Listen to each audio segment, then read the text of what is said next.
Es momento del análisis y comentario. Informativo Forever FM. Muy buenos días, estamos en Radio Forever 92.5, son las 7 de la mañana 35 minutos. El día de hoy, martes 5 de julio de 2011. Estamos iniciando este segmento de cada día en el que tratamos las noticias, los hechos, como parte ya de la información, pero con el análisis y la opinión de nuestro staff de periodistas aquí en el informativo Forever. Dentro de este día martes 5 de julio, en que también deberíamos estar siempre atentos a las celebraciones de nuestra querida ciudad de Guayaquil, en el mes precisamente en el que se recuerda su fundación. Ayer hablábamos con el doctor Vladimiro Álvarez, preocupados sobre la institucionalidad del país, y concluíamos que al no respetarla, se está conduciendo al país lastimosamente en un rumbo sin destino. El principio administrativo fundamental es establecer objetivos.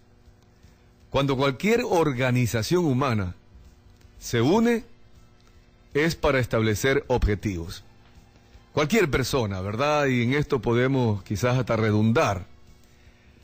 En el barrio, el comité de padres de familias que a veces ponemos como ejemplo, en donde muchos hemos actuado, y es muy cotidiano actuar.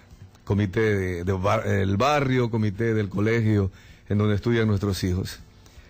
Siempre la pregunta es, ¿y para qué nos vamos a reunir? ¿Para qué vamos a conformar este grupo social? Automáticamente hay que ponerse de acuerdo. En el caso del colegio dice para que la educación de nuestros hijos esté garantizada, que sea la mejor posible, la más alcanzable, la más desafiante para que nuestros hijos se esfuercen y que mañana sean los mejores profesionales.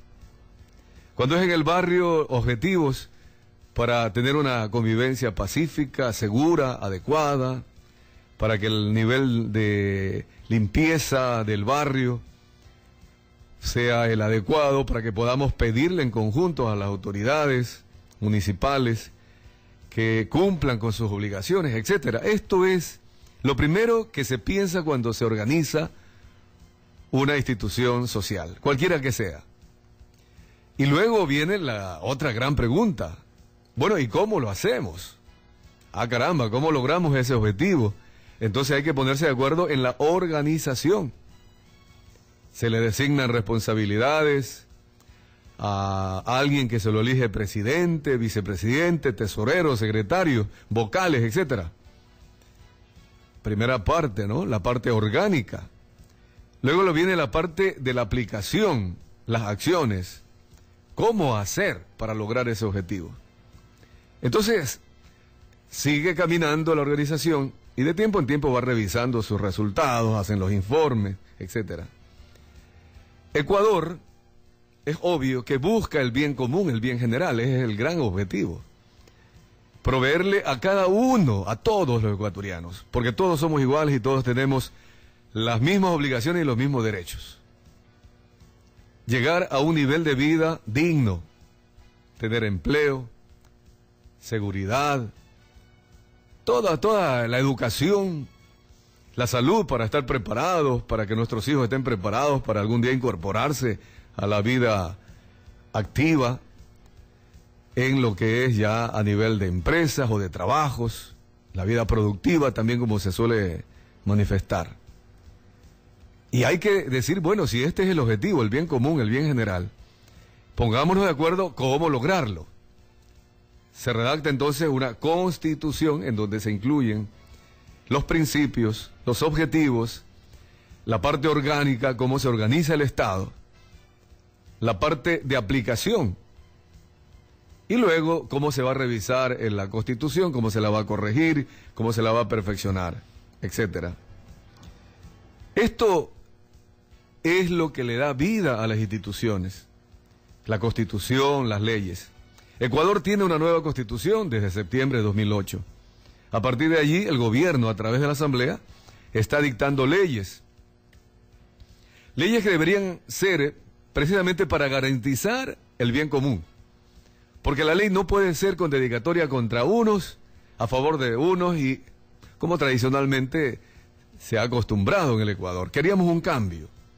Bien, las leyes han provocado más de un problema, y estamos en estos días, por ejemplo, en el tema de la redacción de la ley de comunicación, en donde el gobierno quiere controlar a los medios piden que se haga una ley para que se cumplan los objetivos de comunicación, de información, pero que no haya un ente que penalice, cierre medios, porque puede darse justamente la exageración. Pero hay otro de los hechos trascendentales que va en el fondo de todo este tema, como un ejemplo de lo que debería ser una buena democracia, o es, lastimosamente, una mala democracia. El 30 de septiembre del año 2010. Los antecedentes. Había una ley de servidores públicos en los que se estaba discutiendo los intereses de los trabajadores públicos, entre ellos los policías.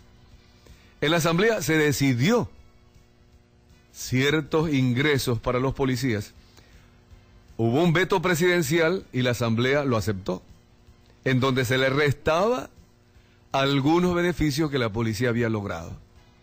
Al siguiente día esto provoca un amotinamiento en el regimiento allá en Quito. Hasta allí era una revuelta en donde parte de la ciudadanía decía, yo no estoy de acuerdo con esa ley, quiero cambios, y claro, se toman hasta una medida más allá de las facultades que tienen los policías. 30 de septiembre. El presidente de la República decide ir a ese destacamento de policía. Y sucede lo que ya vimos a través de televisión, todo un día realmente de incertidumbre. La ciudadanía, la sociedad inclusive pagó también parte de esta situación entre el gobierno y la policía, cuando la policía dejó de trabajar y la ciudadanía fue atacada por la delincuencia. Y algunos no delincuentes decían, bueno, si está votado ahí voy a llevármelo a mi casa, como que se sintieron dueños, ya que no había policía. Y a partir de allí, ¿qué ha pasado? La institucionalidad de la policía está en cuestionamiento. Y ahora la institucionalidad de la justicia está en cuestionamiento. Porque desde la presidencia, primero se dijo que era golpe de Estado, luego que era intento de matar al presidente, magnicidio. Todos esos policías salieron libres porque no hubieron pruebas. No hubo cómo comprobar que era golpe de Estado o magnicidio o intento de magnicidio. Y luego el último juicio a los policías contra el ex coronel ya, porque lo dieron de baja hace 15 días sus jefes, de Ronaldo Tapia y otros policías, 5 policías más,